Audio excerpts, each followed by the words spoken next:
Hello my dear students, good morning. Welcome back to online classes of Royal International School. This is our English reader video for class 9th and the chapter which I am going to start is from the book Beehive. Let's take out chapter number 1. Its name is The Fun They Had. Before you read, chapter explain करने के पहले हम लोग start करते हैं what is about the chapter. The story we shall read is set in the future when books and schools as we now know them will perhaps not exist. कि जो story हम लोग पढ़ेंगे इस चैप्टर में इस सेट इन द फ्यूचर, वो future में सेट की हुई है, यानी कि फ्यूचर के बारे में है कि फ्यूचर टाइम कैसा आने वाला है, अबाउट स्टडी और स्कूल.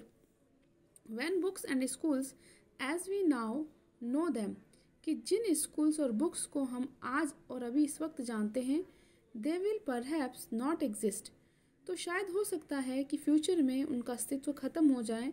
जो बुक्स प्रिंटेड बुक्स हम पढ़ते हैं और उन बुक्स से हमारे सब्जेक्ट्स को जो हम पढ़ने के लिए स्कूल में जाते हैं, शायद वो ख़त्म हो जाए फ्यूचर टाइम में. How will children study then, तो बच्चे किस तरह से स्टडी करेंगे, उनका स्टडी मटीरियल क्या होगा. The diagram below may give you some ideas, और जो इन डायग्राम से हम लोग आइडिया लगा सकते हैं about future study. Like we can see school robot teacher है, मूविंग ई टेक्स्ट है, कंप्यूटर है, लर्निंग थ्रू कंप्यूटर है, वर्चुअल क्लासरूम है. तो इस तरीके की में भी हमारी स्कूल और स्टडी हो सकती है. इन pairs discuss 3 things that you like best about your school and 3 things about your school that you would like to change. Write them down.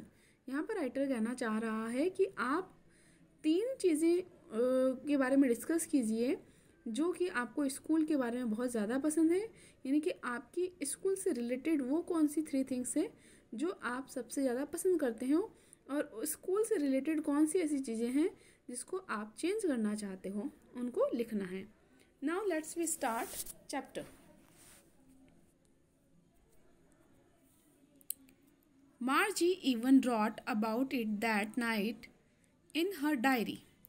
मार्जी ने इसके बारे में उस रात अपनी डायरी में भी लिख दिया. इट मीन्स मार्जी कैरेक्टर का नाम है. इट इज़ अ गर्ल, ये गर्ल है, और यहाँ पर मार्जी अपनी डायरी में कुछ लिख रही है.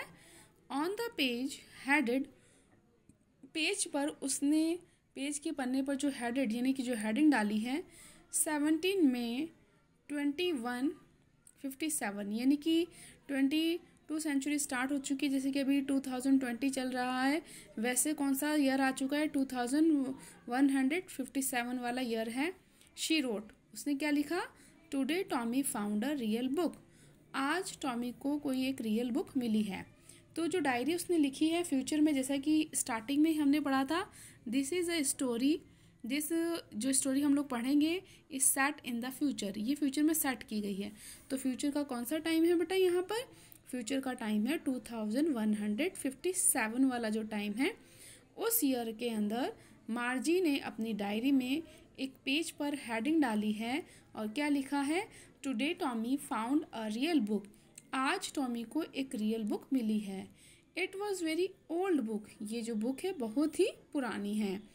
मार्जीज ग्रैंडफादर वंस सेड, मार्जी को याद आता है कि एक बार उसके दादाजी ने कहा था that when he was a little boy his grandfather, दादाजी ने क्या कहा था, जब उसके खुद के दादाजी एक छोटे बच्चे थे, एक लिटिल बॉय यानी कि जब वो छोटे थे, told him that there was a time when all stories were printed on paper.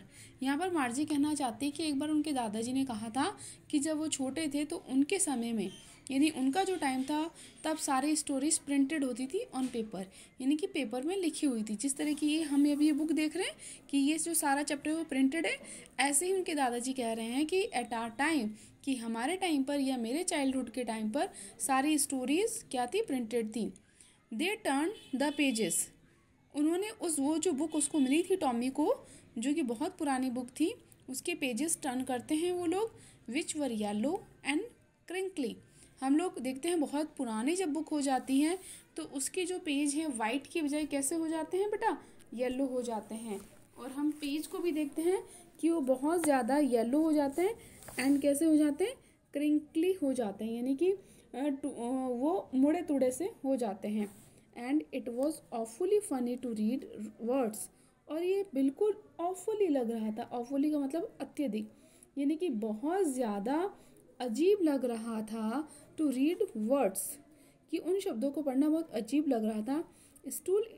Stood still instead of moving the way they were suppose to on a screen, क्योंकि जो वर्ड्स वो books में पढ़ रहे थे वो अभी तक अपनी गति, मतलब वो अपनी स्थिर थे, जबकि उनसे एक पर्दे पर गति करना अपेक्षित था, जैसे कि वो जानते थे। कहने का मतलब ये है कि उनकी जो आदत हो चुकी थी बुक पढ़ने की वो कंप्यूटर स्क्रीन पर हो चुकी थी, और कंप्यूटर स्क्रीन पर वर्ड्स क्या होते हैं, मूव्स होते हैं, और जो हमारी बुक होती है उस पर वर्ड्स क्या होते हैं, वो वर्ड्स जो होते हैं स्टूड स्टिल, यानी कि वो स्थिर रहते हैं। इंस्टेड यानी कि वो वर्ड्स क्या थे, स्थिर थे, वो मूव नहीं कर रहे थे। ठीक है, यू नो, तुम जानते हो। And then when they turn back to the page before, और जब उन्होंने पहला पन्ना वापस पलटा, it had the same words on it, तो उन्होंने देखा वो सेम वर्ड्स उनके ऊपर है। जैसे कि अब मैं अगर इसको पेज को वापस बैक पलटती हूँ तो ये वर्ड जहाँ लिखा है the fun they had as it is है यहाँ पर, तो ऐसे ही इन लोगों ने जैसे पेज को टर्न किया, तो when they turn back to the page before, यानी कि पहले वाले पन्ने को फिर से जब उन्होंने पलटा, it had the same word, उन पर वही शब्द लिखे हुए थे जो पहले लिखे हुए थे। And it had when they read it the first time, और वे वैसे ही लिखे हुए थे जैसा कि उन्होंने पहली बार उन शब्दों को पढ़ा था। फॉर एग्जाम्पल मैंने आपको बताया कि अगर मैं इस पेज को टर्न करती हूँ तो ये वर्ड जो मैंने फर्स्ट टाइम पढ़ा था द फन दे हैड, ये वैसे ही लिखे हैं और अपनी जगह पर प्रिंट है। गी सेड टॉमी, टॉमी अरे व्हाट अ वेस्ट, क्या फिजूल खर्ची है। When you are through with the book, you just throw it away. जब आप इस बुक से गुजर चुकोगे, गुजरने का मतलब है यहाँ पर पढ़ चुकोगे। यहाँ पर आर थ्रू विथ का मतलब क्या है, आर थ्रू विथ मीन्स जब आप इस बुक को पढ़ चुकोगे, you just through it away, तुम इसे क्या कर दोगे, फेंक दोगे। ठीक है, आई गेस, मैंने ऐसा सोचा, our television screen must have had a million books, हमारी टेलीविज़न स्क्रीन में तो बहुत ज़्यादा मिलियन बुक्स हैं, यानी कि बहुत अधिक बुक्स हैं। And it's good for plenty more, और इसे मैं नहीं फेंकूंगा, ये भी प्लेंटी है, मतलब ये अतिरिक्त बुक्स हैं जो कि अच्छी है। I wouldn't throw it away, मैं तो इसे नहीं फेंकूंगा। तो यहाँ पर क्या कहा जा रहा है कि अरे इस बुक को पढ़ने के बाद तो क्या हो सकता है, क्या हम इसे फेंक देंगे। यहाँ पर क्या बात हो रही है, टॉमी ने कहा व्हाट अ वेस्ट, क्या फिजूल खर्ची है। When you are through with the book, जब तुम इस बुक को पढ़ चुके होंगे, you just throw it away, क्या तुम इसे फेंक दोगे। आई गेस, मैंने ऐसा अनुमान लगाया, our television screen must have had a million books, हमारी टेलीविज़न स्क्रीन में बहुत सी बुक्स उसमें सेव हैं on it, and it's good for plenty more, और ये जो बुक हमें मिली है, प्रिंटेड बुक जो हमें मिली है, ये अतिरिक्त होने के रूप में भी अच्छी है। I wouldn't throw it away, मैं तो इसे नहीं फेंकूंगा। Same with mine said Margie, Margie ने भी कहा हाँ हाँ हम नहीं फेंकेंगे, मैं भी ये किताब इसके में भी मतलब मेरा भी ऐसा ही सेम विचार है। ऐसा किसने कहा, मार्जी ने कहा। She was 11 and hadn't seen as many telebooks as Tommy had, वो 11 साल की है और जितनी टेली बुक्स टॉमी ने देखी है, टेली बुक यानी कि कंप्यूटर स्क्रीन में जो बुक सेव रहती है, जितनी टेली बुक्स टॉमी ने देख रखी है उतनी मार्जी ने नहीं देखी है। ही वॉज 13, क्योंकि मार्जी की उम्र कितनी है, 13 साल की है, तो वो कितनी 11 ईयर्स की है, 2 साल उससे बड़ा है टॉमी, इट मीन्स उसने ज़्यादा बुक्स देखी है। She said where did you find it, उसने पूछा कि तुमने ये बुक कहाँ मिली है। इन माई हाउस, मेरे घर में। He pointed without looking because he was busy with reading. उसने मार्जी की तरफ देखे बिना, मतलब मार्जी को बिना देखे हुए पॉइंट करते हुए कहा मेरे घर पर मिली है, क्योंकि वो उस बुक को रीड करने में बिजी था। इन द एटिक, एटिक का मतलब होता है कि छत के नीचे छोटी अटारी जो बना दी जाती है और स्टोर रूम के रूप में वो पाई जाती है। हम लोग देखते हैं कि डबल छत होती है, जो छोटी छत होती है उसके नीचे क्या रख देते हैं हम लोग, कुछ एक्स्ट्रा सामान रख देते हैं, इसे ही एटिक कहते हैं। व्हाट इज़ अबाउट, स्कूल, ये बुक किस बारे में है। What is about, what's it about, what's it about का मतलब है कि बुक किस बारे में, स्कूल। तो टॉमी आंसर देता है स्कूल के बारे में है। मार्जी वॉज स्कॉर्नफुल, मार्जी, यहाँ मार्जी का सारा मन घृणा से भर जाता है। स्कॉर्नफुल का मतलब है कि वो उसको पसंद नहीं आती कि स्कूल के बारे में कौन बुक लिख सकता है। तो मार्जी वॉज स्कॉर्नफुल कि भाई उसको नफरत सी हो जाती। School, what's there to write about school, school के बारे में लिखने की क्या बात है, स्कूल के बारे में क्या लिखा जाए। आई हेट स्कूल, मुझे तो स्कूल बिल्कुल भी पसंद नहीं है। अब इसको स्कूल क्यों नहीं पसंद है, क्योंकि इसका स्कूल वैसा नहीं है जैसा कि हमारा होता है, बिल्डिंग होती है, क्लासरूम्स होते हैं, स्टूडेंट्स होते हैं, टीचर होता है। ऐसा स्कूल इसका नहीं है। इसका स्कूल एक कंप्यूटर रूम है जहाँ पर ये अकेली बैठ करके स्टडी करती है। That's why she hates school, इसीलिए ही इसको स्कूल से नफरत है। Margie always hated school, Margie को हमेशा स्कूल से नफरत है, वो हमेशा स्कूल से घृणा करती है। But now she hated it more than ever, लेकिन अब वो स्कूल से और ज़्यादा घृणा करने लगी है। The mechanical teacher had been giving her test after test in geography, क्यों करने लगी है वो ज़्यादा हेट स्कूल को, क्योंकि जो उसका मैकेनिकल टीचर है, मैकेनिकल टीचर यहाँ पर कोई हमारे जैसा टीचर नहीं है जो आपके सामने आकर के पढ़ाता है। मैकेनिकल टीचर यानी कि कोई एक मशीन है, यानी कि हम कह सकते हैं एक रोबोट है, एक ऐसा कंप्यूटर टीचर है उसका जो कि उसको टेस्ट के बाद टेस्ट देता है इन ज्योग्राफी में। And she had been doing worse, और वो बहुत ही गंदा करती है, मतलब उस टेस्ट में अच्छा नहीं करती है। And worse until her mother had shaken her head, और वो तब तक गंदा करती जब तक उसकी मम्मा दुखी से अपना सर नहीं हिला लेती है। And send for the country inspector, और जब तक वो अपने कंप्यूटर मैकेनिक को नहीं बुला लेती है। यहाँ कंट्री नहीं है, काउंटी इंस्पेक्टर है। काउंटी इंस्पेक्टर का मतलब होता है कंप्यूटर मैकेनिक को नहीं बुला लेती है। तो हमें समझना चाहिए यहाँ पर मैकेनिकल टीचर कौन है, उसका कोई कंप्यूटर ही उसका एक टीचर है, यानी कि एक रोबोट उसका एक टीचर है, वही उसे पढ़ाता है। तो इसलिए वो स्कूल उसको पसंद नहीं है, क्योंकि एक कमरे में रोबोट है, कुछ कंप्यूटर्स रखे हैं, वो इसका स्कूल है, और रोबोट उसको क्या देता है, टेस्ट के बाद टेस्ट लेता है। ज्योग्राफी में वो कुछ ज़्यादा अच्छा नहीं करती है, तो उसकी मम्मा को बहुत ऐसे दुखी से उसका सर हिलाने लगती है। और फिर वो किसको बुलाती है, काउंटी इंस्पेक्टर को बुलाती है, यानी कि कंप्यूटर मैकेनिक को बुलाती है। फिर वो उस मैकेनिकल टीचर में कुछ, यानी कि उस कंप्यूटर में कुछ सही वही करता है, तब जाके वो अच्छा करती है।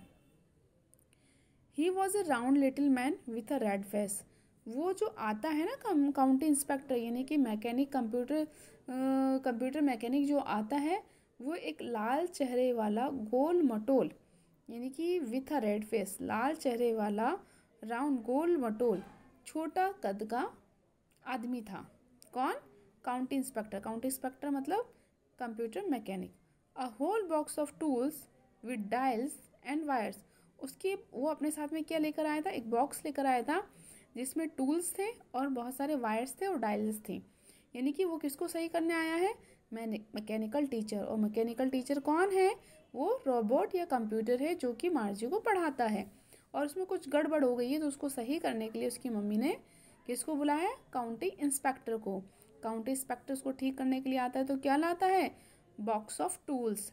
ही स्माइल्ड एट मार्जी, वो मैकेनिक कंप्यूटर मैकेनिक जो है वो मार्जी की तरफ देखता है और हंसता है। गेव हर एन एप्पल, और उसको वो एक एप्पल भी देता है। Then took the teacher apart, teacher यहाँ पर कौन है बेटा, यहाँ पर जो टीचर है वो कंप्यूटर है, तो उसके पुर्जे खोल देता है। टीचर अपार्ट का मतलब है कि वो अब वो जो टूल बॉक्स लेकर आया है उसके साथ में उस कंप्यूटर टीचर की यानी कि जो कंप्यूटर बॉक्स है उसमें कुछ खराबी हो गई है, उसको वो सही करने आया है, तो उसके वो पुर्जे खोल देता है। Margie had hoped he wouldn't know how to put it together again. Margie उम्मीद कर रही थी कि भाई इसने कंप्यूटर तो मेरा पूरा खोल दिया है, लेकिन मुझे नहीं लगता कि ये वापस इनको पुट इट टुगेदर अगेन, कि वापस इसको जोड़ पाएगा, ये वापस इसे ठीक कर देगा। But he knew how all right, लेकिन जो काउंटी इंस्पेक्टर यानी कि जो कंप्यूटर मैकेनिक वो जो आया था छोटे से कद का, वो उससे सही करना जानता था। एंड आफ्टर एन आवर और सो, और एक घंटे के बाद उसने क्या किया, there it was again large and black and ugly with a big screen on which all the lesson were shown, यानी कि देयर इट वॉज अगेन, वो फिर से दोबारा वहाँ पर था, लार्ज ब्लैक एंड अगली यानी कि बड़ा सा काला सा बदसूरत सा, विथ अ बिग स्क्रीन। अब ये बता सकते हैं ये कौन है, यानी कि ये वो टीचर है, मैकेनिकल टीचर है, यानी कि वो कंप्यूटर है, बड़ा सा काला सा बदसूरत सा बड़ी स्क्रीन के साथ, on which all the lesson were shown, जिसके ऊपर यानी कि उस कंप्यूटर मैकेनिकल टीचर यानी कि जो कंप्यूटर उस पर सारे लेसन अब अच्छे से दिखाई दे रहे थे। And the question were asked, और वो क्वेश्चन भी पूछे जा सकते थे, यानी कि अब उसने उसके टीचर को सही कर दिया है उस काउंटी इंस्पेक्टर ने। उसका टीचर कौन है, मार्जी का मैकेनिकल टीचर, यानी कि कोई रोबोट या कंप्यूटर है, उसे उसने सही कर दिया। दैट वाजंट सो बैड, ये इतनी बुरी नहीं है। The part मार्जी hated most was the slot where she had to put homework and test papers। वो क्या कह रहा है कि ये इतना बुरा नहीं था। कौन इतना बुरा नहीं था, यहाँ पर लिखा है that wasn't so bad। That wasn't so bad का मतलब है कि ये जो मैकेनिकल टीचर था यानी कि ये जो कंप्यूटर ये रोबोट था इतना बुरा नहीं था। द पार्ट मार्जी हेडेड मोस्ट, और उस मैकेनिकल टीचर का यानी कि उस कंप्यूटर या रोबोट का वो पार्ट सबसे बुरा लगता था मार्जी को, वो स्लॉट। वो क्या था, स्लॉट था। स्लॉट का मतलब यहाँ पर है कि एक छेद, यानी कि रोबोट के वहाँ पर एक छेद है, उस छेद को वो बहुत नापसंद करती थी। Where she had to put homework and test paper, क्योंकि वहाँ पर वो कंप्यूटर टेस्ट पेपर या जो क्वेश्चन उसे देता था, होमवर्क उसे देता था, वो पेपर पे करके टेस्ट पेपर वगैरह को रखती थी उस स्लॉट पर। तो वो स्लॉट उसे बिल्कुल पसंद नहीं था। मतलब उस मैकेनिकल टीचर का जो पार्ट उसे पसंद नहीं था वो कौन सा पार्ट था, स्लॉट था। She always had to write them out in a punch code they made her learn when she was 6 years old। और जो भी वो होमवर्क वगैरह करती थी या वो जो टेस्ट पेपर करती थी वो पंच कोड में किया करती थी, और वो पंच कोड उसे वो जब 6 साल की थी उसमें सिखा दिया गया था, यानी कि वो अपना होमवर्क वगैरह कुछ कोड में किया करती थी। एंड द मैकेनिकल टीचर मतलब वो रोबोट या फिर वो computer, calculate the marks in no time, फटाफट से मार्क्स दे दिए था। मतलब वो जो यांत्रिक अध्यापक था यानी कि जो मशीन वाला जो टीचर था, यहाँ पर मैकेनिकल टीचर का मतलब है मशीन वाला जो टीचर था, वो पल भर में ही यानी नो टाइम, बिना टाइम लिए वो मार्क्स को कैलकुलेट कर देता था। ओके, जो अब हम जो रिमेनिंग चैप्टर है वो हमारा नेक्स्ट वीडियो में कंप्लीट करेंगे। हम देखेंगे कि किस तरीके से उनको प्रिंटिंग बुक पसंद आती है और उनको कैसा स्कूल पसंद आता है। Let's we discuss about the remaining chapter in our next video. Till then, bye bye.